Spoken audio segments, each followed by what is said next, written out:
Dulu PC sebesar ruangan. Begini evolusinya hingga sekarang 6. Jika hari ini seseorang meminta kita membayangkan sebuah komputer, mungkin yang langsung terlintas adalah sebuah laptop tipis di atas meja kerja, komputer gaming dengan lampu RGB, atau bahkan sebuah mini PC yang ukurannya tidak lebih besar dari sebuah buku. Komputer telah menjadi bagian dari kehidupan sehari-hari. Kita menggunakannya untuk bekerja, belajar, bermain game, membuat musik, mengedit video, hingga berkomunikasi dengan orang-orang di seluruh dunia. Namun pernahkah kita bertanya, bagaimana semua ini dimulai? Bagaimana sebuah teknologi yang kini dapat dimasukkan ke dalam tas, bahkan ke dalam saku dalam bentuk smartphone, dulunya merupakan mesin raksasa yang memenuhi satu ruangan penuh?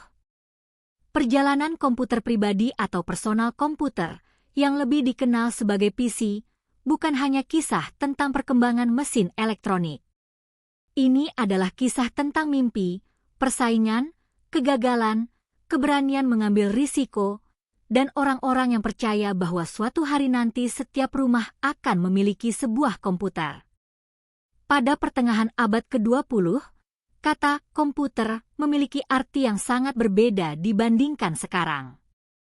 Komputer bukanlah benda yang dimiliki individu. Ia bukan alat untuk mengetik tugas sekolah atau bermain game. Komputer adalah mesin raksasa yang hanya dimiliki oleh pemerintah, universitas, atau perusahaan besar. Ukurannya luar biasa besar. Satu komputer bisa memenuhi ruangan seluas rumah.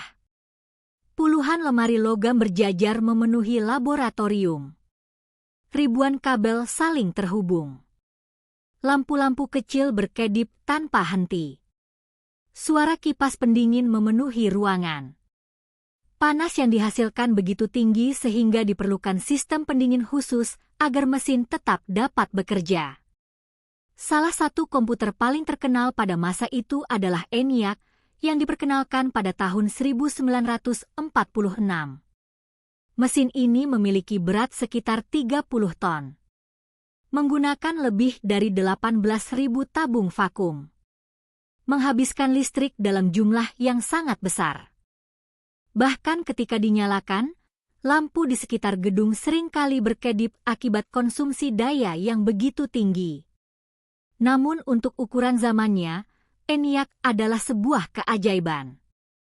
Perhitungan yang sebelumnya membutuhkan waktu berhari-hari kini dapat diselesaikan hanya dalam hitungan menit. Walaupun demikian, menggunakan komputer saat itu bukanlah pekerjaan mudah. Belum ada layar. Belum ada mouse. Belum ada keyboard seperti yang kita kenal sekarang.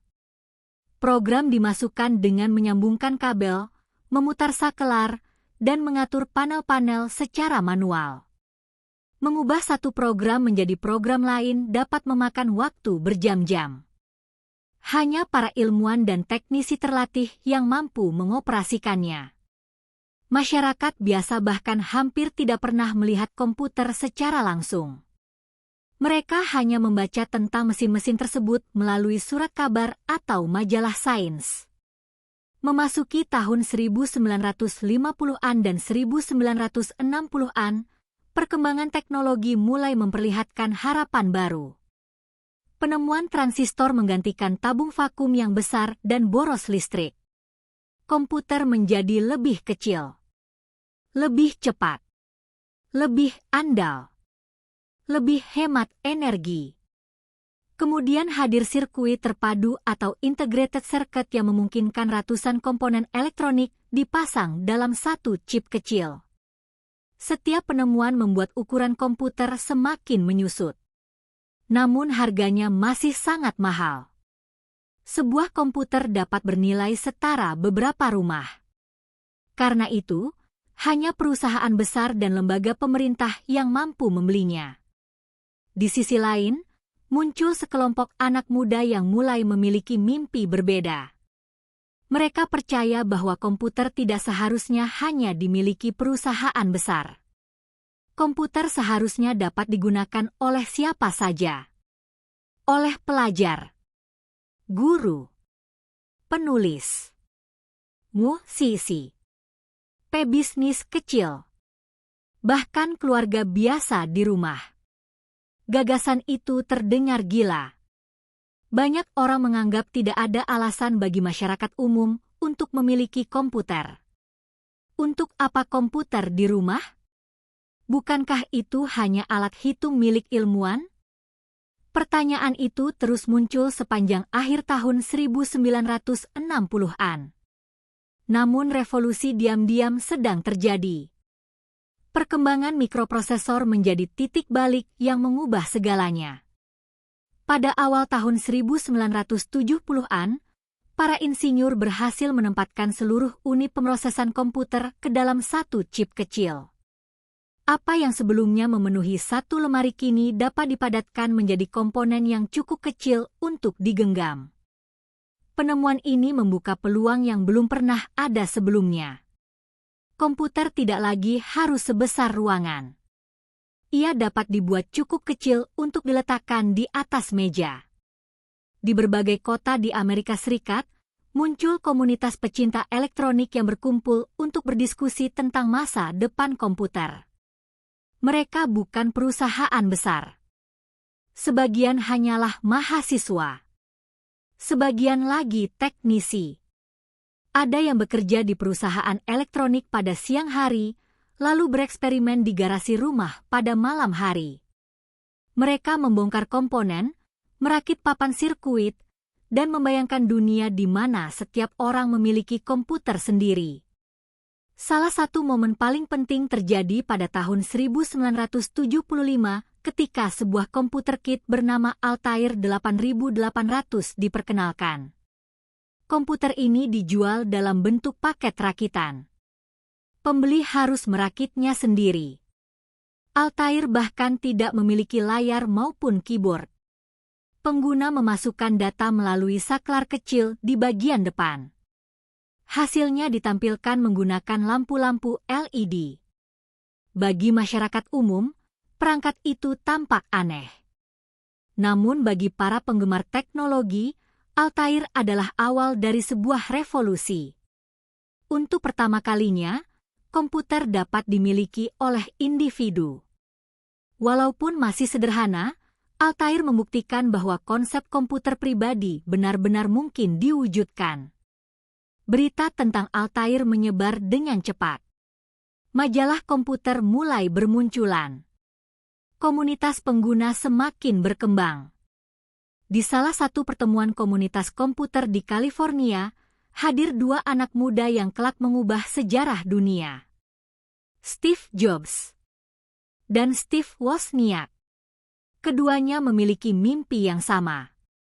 Mereka ingin membuat komputer yang jauh lebih mudah digunakan dibandingkan Altair.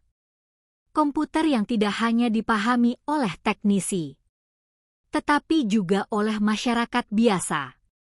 Mereka mulai bekerja di sebuah garasi sederhana. Dengan peralatan yang terbatas, mereka merakit papan sirkuit, mengetes komponen, dan berkali-kali memperbaiki kesalahan. Tidak ada yang menyangka bahwa garasi kecil itu akan menjadi tempat lahirnya salah satu perusahaan teknologi terbesar dalam sejarah. Namun Jobs dan Wozniak bukan satu-satunya yang sedang berlomba. Di berbagai penjuru dunia, para insinyur lain juga memiliki mimpi yang sama. Sebuah perlombaan besar baru saja dimulai. Perlombaan untuk menciptakan komputer pribadi terbaik. Dan dari perlombaan itulah akan lahir nama-nama yang kini dikenal di seluruh dunia. Apple, IBM, Microsoft, serta era baru yang akan mengubah cara manusia bekerja, belajar, dan berkomunikasi selamanya. Lahirnya raksasa teknologi, Apple, IBM, dan Microsoft mengubah dunia enam. Pada pertengahan tahun 1970-an, dunia komputer berada di titik yang sangat menarik. Mesin-mesin yang dahulu hanya dimiliki pemerintah kini mulai mengecil ukurannya. Namun bagi masyarakat umum, komputer masih terasa rumit, mahal, dan hanya cocok digunakan oleh para teknisi. Sebagian besar orang belum melihat alasan mengapa mereka harus memiliki komputer di rumah. Mereka masih menganggap komputer hanyalah alat hitung. Padahal, beberapa anak muda di California memiliki pandangan yang sangat berbeda. Mereka percaya bahwa suatu hari nanti, komputer akan menjadi alat yang sama pentingnya seperti televisi. Bahkan mungkin lebih penting. Di sebuah garasi sederhana, Steve Jobs dan Steve Wozniak mulai bekerja hampir setiap malam.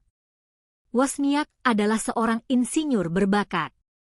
Ia mampu merancang rangkaian elektronik yang sederhana tetapi sangat efisien. Jobs bukanlah teknisi sehebat Wozniak. Namun ia memiliki sesuatu yang berbeda. Ia mampu melihat masa depan. Jobs yakin bahwa masyarakat tidak membutuhkan komputer yang rumit. Mereka membutuhkan komputer yang mudah digunakan, mudah dipahami, dan memiliki tampilan yang menarik. Hasil kerjasama keduanya melahirkan Apple I pada tahun 1976. Komputer ini jauh lebih praktis dibandingkan banyak pesaingnya. Meskipun pengguna masih harus menyediakan keyboard, monitor, dan catu daya sendiri, Apple I menunjukkan bahwa komputer pribadi dapat dijual sebagai produk siap pakai. Jumlah produksinya memang terbatas. Namun penjualannya cukup berhasil untuk memberikan modal bagi proyek berikutnya. Setahun kemudian lahirlah Apple II. Inilah komputer yang benar-benar mengubah industri. Apple II hadir dengan desain yang lebih rapi. Memiliki casing plastik, keyboard yang menyatu, mampu menampilkan grafis berwarna, dan yang paling penting, lebih mudah digunakan oleh masyarakat umum. Apple II segera menjadi salah satu komputer pribadi paling sukses pada masanya. Sekolah mulai menggunakannya sebagai alat belajar. Perusahaan kecil mulai memanfaatkannya untuk mengelola data. Rumah-rumah mulai memiliki komputer untuk pertama kalinya. Namun kesuksesan Apple segera menarik perhatian perusahaan-perusahaan besar. Salah satunya adalah IBM. Nama IBM sebenarnya sudah sangat terkenal jauh sebelum era komputer pribadi. Selama puluhan tahun, perusahaan ini mendominasi pasar komputer bisnis dan mainframe. Ketika melihat pertumbuhan komputer pribadi yang begitu pesat, IBM menyadari bahwa mereka tidak boleh tertinggal. Pada tahun 1981, IBM memperkenalkan IBM PC 5150. Peluncuran komputer ini menjadi salah satu titik balik paling penting dalam sejarah teknologi. Mengapa? Karena IBM mengambil keputusan yang berbeda dibandingkan perusahaan lain. Sebagian besar komponen IBM PC menggunakan standar terbuka. Artinya, produsen lain dapat membuat perangkat keras yang kompatibel. Keputusan tersebut tanpa disadari menciptakan sebuah ekosistem baru. Dalam waktu singkat, banyak perusahaan mulai memproduksi komputer yang kompatibel dengan IBM PC. Lahir istilah yang masih dikenal hingga sekarang. PC kompatible. Inilah awal mula dunia komputer yang kita kenal saat ini.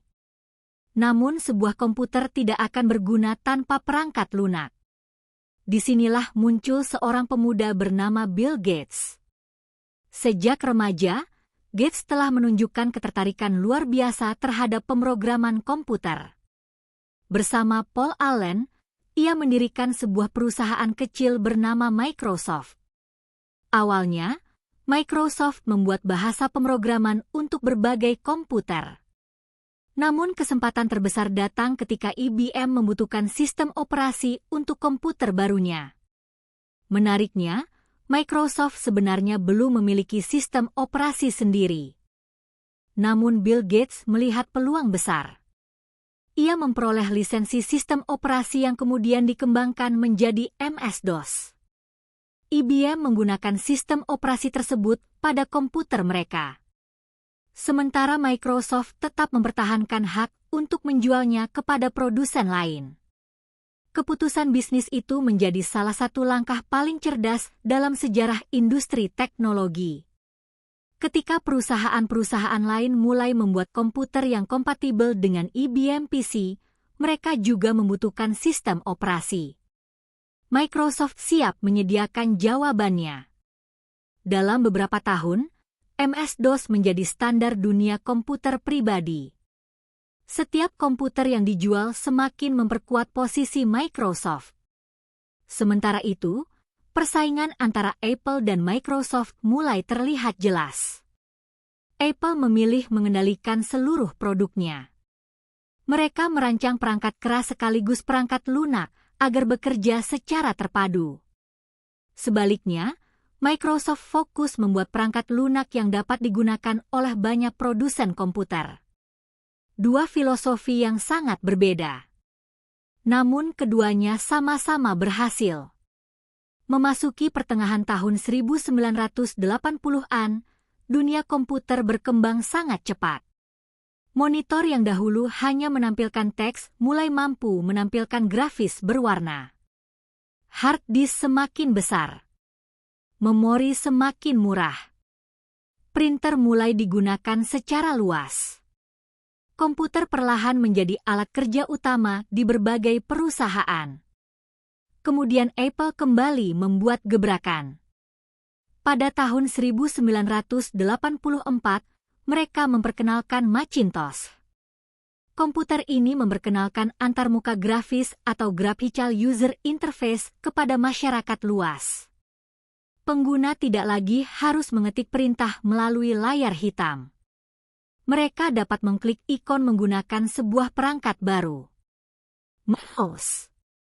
Bagi banyak orang, Macintosh terasa seperti datang dari masa depan. Menggunakan komputer menjadi jauh lebih mudah. Tidak lama kemudian, Microsoft mulai mengembangkan sistem operasi berbasis grafis mereka sendiri. Lahirnya Windows menjadi awal persaingan yang akan berlangsung selama puluhan tahun. Versi demi versi terus berkembang. Windows 3.0, Windows 95, Windows 98, Windows XP. Setiap generasi membawa jutaan pengguna baru ke dunia komputer. Komputer pribadi kini hadir di sekolah, kantor, rumah sakit, laboratorium, bank, hingga rumah-rumah biasa. Banyak pekerjaan yang sebelumnya dilakukan secara manual mulai beralih ke komputer. Mengetik surat menjadi lebih cepat. Menghitung keuangan menjadi lebih mudah. Menggambar desain menjadi lebih akurat. Mengelola data menjadi jauh lebih efisien. Industri baru bermunculan. Perusahaan perangkat lunak tumbuh di mana-mana. Profesi programmer mulai dikenal. Game komputer berkembang pesat. Internet yang mulai muncul pada akhir 1980-an dan awal 1990-an semakin memperluas fungsi komputer. Kini komputer bukan hanya alat untuk bekerja. Ia menjadi gerbang menuju dunia digital. Apa yang dimulai dari sebuah garasi kecil kini telah mengubah kehidupan miliaran manusia. Namun perjalanan komputer pribadi belum mencapai puncaknya. Masih ada revolusi yang lebih besar. Laptop yang dapat dibawa kemana saja. Komputer gaming dengan performa luar biasa. Internet berkecepatan tinggi. Cloud computing. Kecerdasan buatan. Dan dunia di mana hampir setiap aktivitas manusia bergantung pada komputer. Semua itu akan menjadi bab berikutnya dalam kisah luar biasa tentang evolusi PC.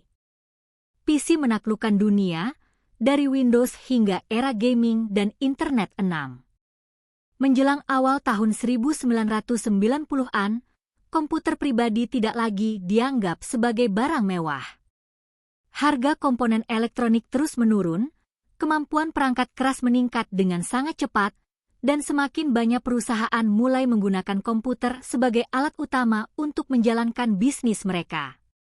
Di rumah-rumah, komputer mulai menjadi bagian dari kehidupan keluarga. Anak-anak menggunakannya untuk belajar. Mahasiswa mengetik tugas kuliah. Pegawai menyusun laporan. Pebisnis mengelola keuangan. Komputer yang dahulu hanya dimiliki pemerintah kini benar-benar telah menjadi milik masyarakat. Namun masih ada satu tantangan besar. Menggunakan komputer belum terasa mudah bagi semua orang. Sistem operasi berbasis teks seperti MS-DOS mengharuskan pengguna mengetik berbagai perintah secara manual.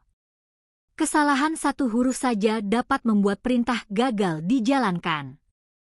Bagi orang yang baru mengenal komputer, hal itu seringkali terasa membingungkan. Microsoft memahami masalah tersebut. Mereka ingin membuat komputer lebih mudah digunakan oleh siapa saja, bahkan oleh orang yang sama sekali tidak memahami bahasa pemrograman. Setelah melalui berbagai pengembangan, lahirlah sistem operasi Windows. Versi awal memang masih sederhana, tetapi menjadi fondasi bagi perubahan besar yang akan datang. Kemudian, pada tahun 1995, Microsoft meluncurkan Windows 95. Peluncuran ini bukan sekadar perilisan perangkat lunak. Ia berubah menjadi peristiwa global.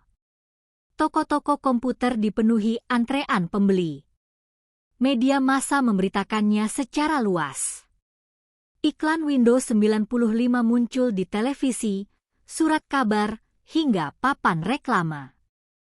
Untuk pertama kalinya, peluncuran sebuah sistem operasi menjadi berita besar di seluruh dunia. Windows 95 memperkenalkan menu Start, taskbar, antarmuka grafis yang lebih modern, serta kemampuan menjalankan banyak aplikasi dengan lebih mudah. Bagi jutaan orang, menggunakan komputer kini terasa jauh lebih sederhana. Mereka cukup mengklik ikon. Tidak perlu lagi menghafal puluhan perintah. Komputer menjadi lebih ramah bagi semua kalangan. Perkembangan perangkat keras juga berlangsung sangat cepat. Persaingan antara Intel dan AMD mendorong lahirnya prosesor yang semakin cepat dari tahun ke tahun.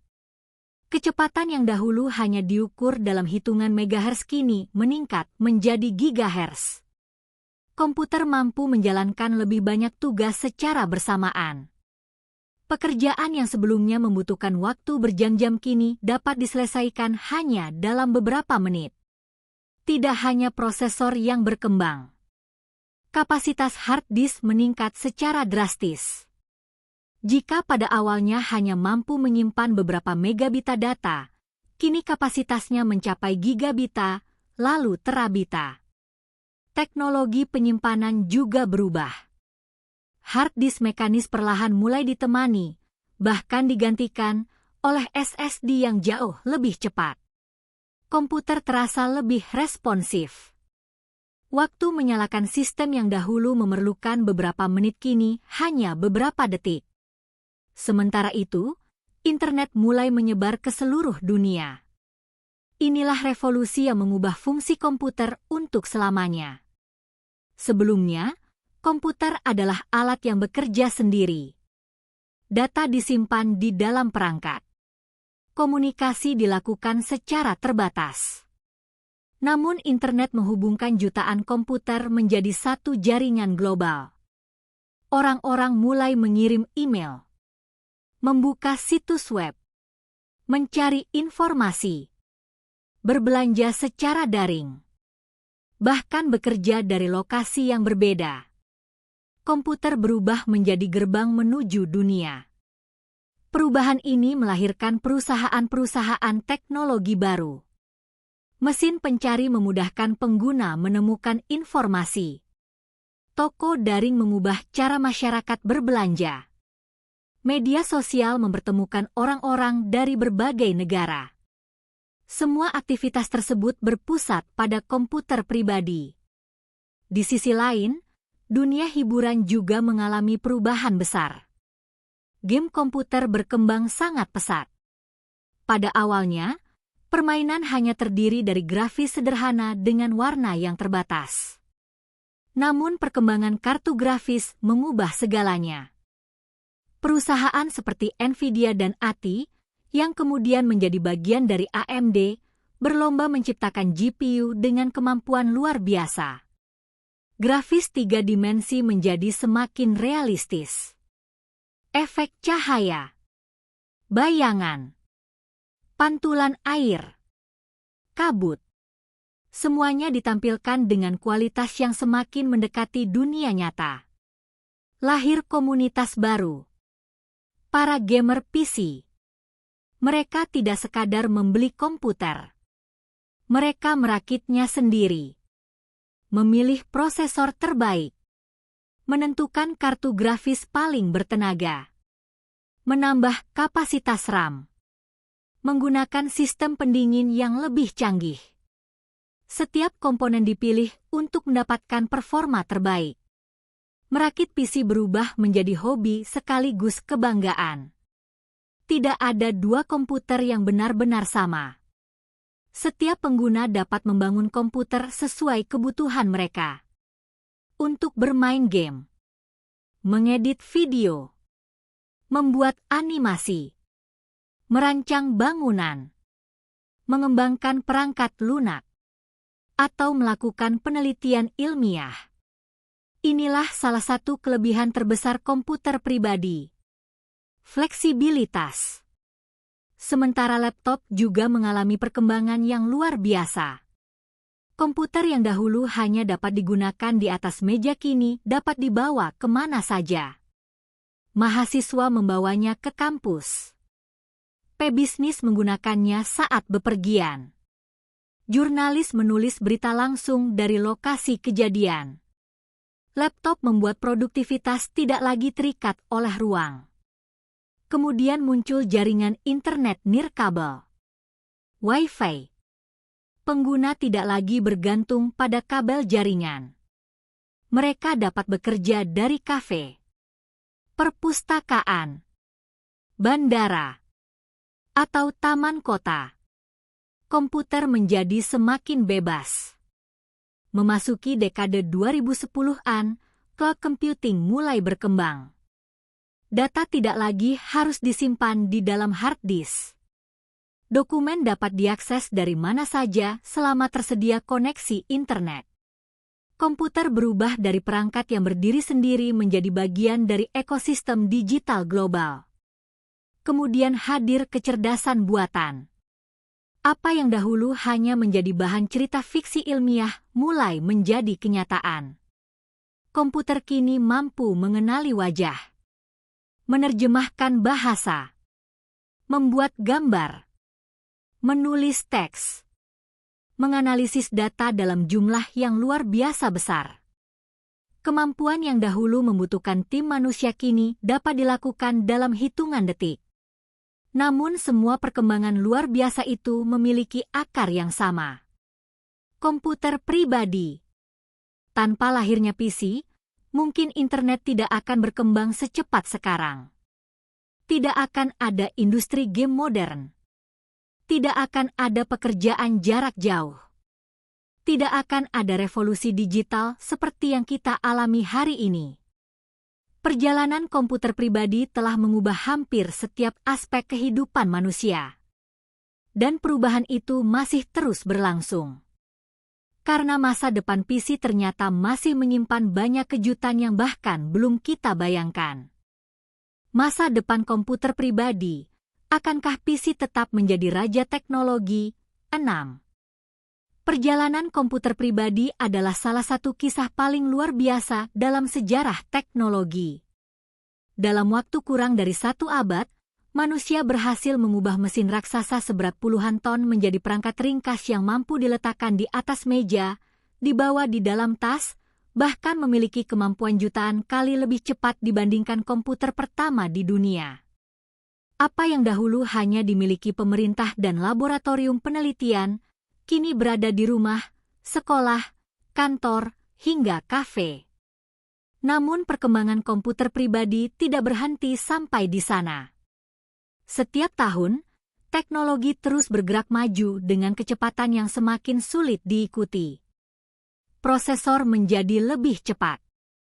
Memori semakin besar. Penyimpanan semakin kecil ukurannya tetapi mampu menampung data dalam jumlah luar biasa. Kartu grafis yang dahulu hanya digunakan untuk menampilkan gambar kini menjadi mesin komputasi yang mampu menjalankan kecerdasan buatan, simulasi ilmiah, hingga efek visual film-film Hollywood. PC telah berkembang jauh melampaui fungsi awalnya. Ia bukan lagi sekadar alat mengetik atau menghitung. Komputer pribadi kini menjadi pusat hampir seluruh aktivitas digital manusia. Arsitek menggunakannya untuk merancang gedung pencakar langit. Dokter menggunakannya untuk menganalisis hasil pemeriksaan medis. Ilmuwan memanfaatkannya untuk mensimulasikan perubahan iklim. Insinyur merancang kendaraan masa depan. Editor menyunting film berkualitas bioskop. Musisi menciptakan lagu tanpa harus memasuki studio rekaman besar. Bahkan jutaan kreator konten menghasilkan video yang ditonton miliaran orang di seluruh dunia hanya dari sebuah komputer di kamar mereka. Perubahan ini menunjukkan bahwa komputer pribadi bukan sekadar alat. Ia telah menjadi ruang kerja, ruang belajar, studio, laboratorium, dan pusat kreativitas dalam satu perangkat. Namun satu perubahan besar kembali datang. Kecerdasan buatan. Selama bertahun-tahun, komputer hanya menjalankan perintah yang diberikan manusia. Hari ini, komputer mulai mampu membantu mengambil keputusan. Perangkat lunak berbasis AI dapat memperbaiki foto secara otomatis. Menghapus kebisingan pada audio. Menerjemahkan berbagai bahasa secara instan. Membantu menulis dokumen. Membuat ilustrasi. Bahkan membantu para programmer menulis kode. Produsen komputer mulai menghadirkan IPC, yaitu komputer yang memiliki unit pemrosesan khusus untuk menjalankan aplikasi kecerdasan buatan secara langsung tanpa selalu bergantung pada internet. Hal ini membuat berbagai pekerjaan menjadi lebih cepat, lebih aman, dan lebih efisien. Namun bukan hanya AI yang membawa perubahan. Perkembangan layar juga terus berlanjut. Monitor kini memiliki resolusi yang sangat tinggi dengan warna yang semakin akurat.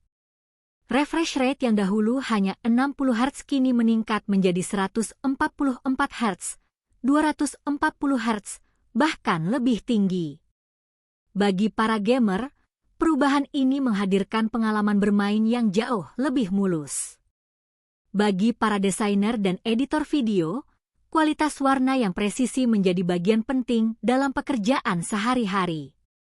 Sementara itu, perangkat keras terus berevolusi. Sistem pendingin cair semakin populer.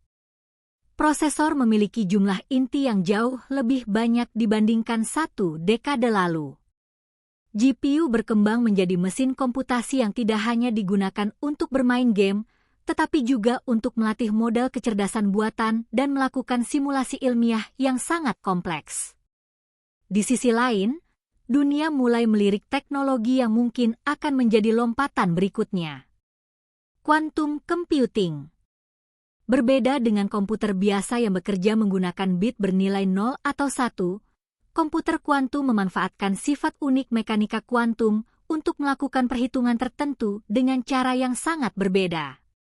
Jika teknologi ini suatu hari matang dan dapat digunakan secara luas, beberapa masalah yang saat ini membutuhkan waktu bertahun-tahun mungkin dapat diselesaikan dalam hitungan menit. Namun hingga hari ini, komputer kuantum belum menggantikan komputer pribadi. Sebaliknya, keduanya kemungkinan akan saling melengkapi. PC tetap menjadi perangkat utama yang digunakan masyarakat untuk bekerja, belajar, bermain, dan berkreasi. Melihat perjalanan panjangnya, ada satu hal yang menarik. Banyak orang pernah meramalkan bahwa komputer pribadi akan mati. Ketika laptop muncul, mereka mengatakan desktop akan menghilang. Ketika smartphone hadir, mereka berkata PC tidak lagi dibutuhkan. Ketika tablet menjadi populer, Muncul prediksi baru bahwa komputer akan tergantikan. Namun kenyataannya berbeda. Komputer pribadi terus beradaptasi. Desktop berkembang menjadi workstation yang sangat bertenaga. Laptop menjadi lebih tipis sekaligus lebih cepat. Mini PC hadir untuk pengguna yang membutuhkan perangkat ringkas. Komputer gaming menjadi industri bernilai miliaran dolar. Setiap perubahan justru membuka pasar baru. Hal itu terjadi karena komputer pribadi memiliki satu keunggulan yang sulit digantikan. Fleksibilitas. Tidak ada perangkat lain yang mampu menggabungkan performa tinggi, kemampuan mengembangkan perangkat lunak, mengolah data dalam jumlah besar, membuat konten profesional, hingga menjalankan game modern dalam satu sistem yang sama. Inilah alasan mengapa PC tetap menjadi tulang punggung dunia digital. Jika kita melihat kembali ke awal perjalanan ini, semuanya bermula dari sebuah mesin sebesar ruangan. Kemudian lahir mikroprosesor. Altair 8800 membuktikan bahwa komputer pribadi mungkin diwujudkan. Steve Jobs dan Steve Wozniak memperkenalkan komputer yang mudah digunakan. IBM menciptakan standar baru bagi industri. Bill Gates membawa sistem operasi kejutaan komputer di seluruh dunia. Intel, AMD, Nvidia, dan ribuan perusahaan lain terus mendorong batas kemampuan perangkat keras. Semua inovasi itu saling melengkapi. Tidak ada revolusi yang terjadi dalam semalam. Komputer pribadi yang kita gunakan hari ini adalah hasil dari puluhan tahun penelitian, persaingan, kegagalan, dan keberanian untuk mencoba sesuatu yang belum pernah dilakukan sebelumnya. Mungkin beberapa puluh tahun lagi, generasi mendatang akan melihat komputer kita seperti kita melihat komputer tabung vakum, besar, lambat, dan kuno. Mungkin mereka akan menggunakan komputer berbasis cahaya, atau antarmuka holografik, atau bahkan perangkat yang dikendalikan langsung melalui sinyal otak. Kita belum mengetahui bentuknya. Namun satu hal hampir pasti. Perjalanan komputer pribadi belum berakhir. Selama manusia terus mencari cara yang lebih cepat untuk belajar, bekerja, mencipta, dan berkomunikasi, komputer akan terus berevolusi mengikuti kebutuhan zaman. Dan seperti banyak penemuan besar lainnya, semuanya bermula dari sebuah mimpi yang pada awalnya dianggap mustahil. Terima kasih telah mengikuti perjalanan-perjalanan komputer pribadi, PC, dari mesin raksasa yang memenuhi satu ruangan hingga menjadi pusat kehidupan digital miliaran manusia. Semoga kisah ini menambah wawasan dan membuat kita semakin menghargai teknologi yang setiap hari kita gunakan, tetapi seringkali kita anggap biasa. Jika kamu menyukai video dokumenter sejarah teknologi seperti ini, jangan lupa tekan tombol subscribe, like, dan bagikan video ini kepada teman-temanmu agar semakin banyak orang dapat mengenal kisah luar biasa di balik teknologi yang mengubah dunia. Sampai jumpa di video berikutnya, dengan kisah sejarah teknologi lainnya yang tak kalah menarik. Terima kasih telah menonton.